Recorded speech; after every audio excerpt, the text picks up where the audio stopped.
Washington worries created jitters on Wall Street today. Investors were discouraged by the lack of progress in budget negotiations and the real possibility of a government shutdown. Stocks ended a dismal week in the minus column. The Dow and the S&P recorded their first weekly decline since August. Not even a six-month high in consumer income and greater consumer spending last month inspired investors. By the close, the Dow was down 70 points, the Nasdaq lost 5, and the S&P was off by 9 points. But despite a losing week and with one trading day left in the month, the major averages are on track for the best September in 3 years, up between 3 to 5%.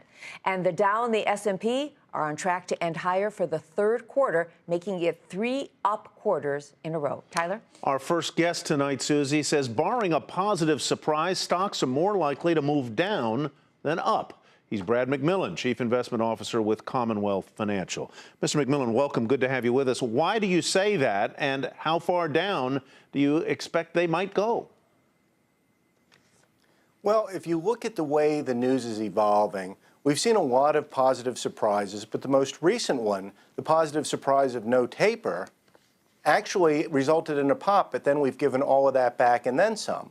So the question is, with earnings, in my opinion, rolling over, what is going to carry the market higher? And I don't see a lot of potential good news out there, and I do see a lot of potential bad news, starting with Washington, D.C. Well, a lot of investors are looking forward to those earnings numbers for the third quarter. They should be coming out in the next 2 weeks or so. What are you expecting? When you look at what happened in the second quarter, most, if not all, of the earnings gains came from the financials. Now, with the mortgage refinancing boom having largely played out, with financials really starting to come under pressure from a regulatory perspective, J.P. Morgan is a good example of that, are financials going to come to the rescue again? I have my doubts. And when you look at the expectations of earnings growth, more or less about double what we actually saw in the second quarter, I'm not sure that's what we're going to see, and I think disappointment is quite possible. So, Brad, if I buy your thesis here, and I've had a pretty good year so far, I'm up about 20% in the S&P, let's say I have a balanced portfolio, 60% stocks, 40% bonds. What should I be doing now? How can I protect my profits and still leave room for more if there's more to come? The answer really is strategy diversification, not only in the equities, but also in the fixed income. You can go with a long-short approach or a low volatility approach in equities. At Commonwealth, we've been recommending caution in equities for a while.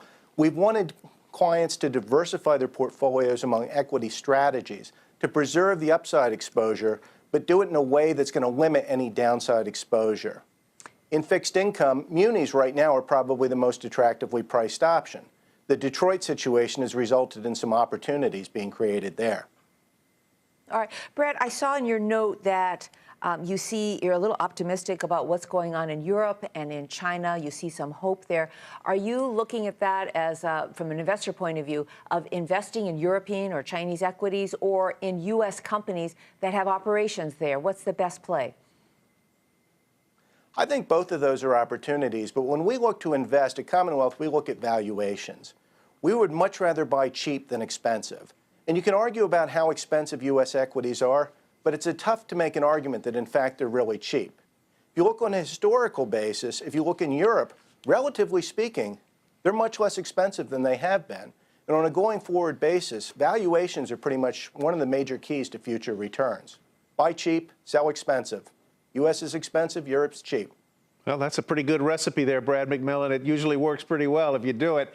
He's Chief Investment Officer with Commonwealth Financial Network. Thanks so much for joining us tonight. Have a great weekend.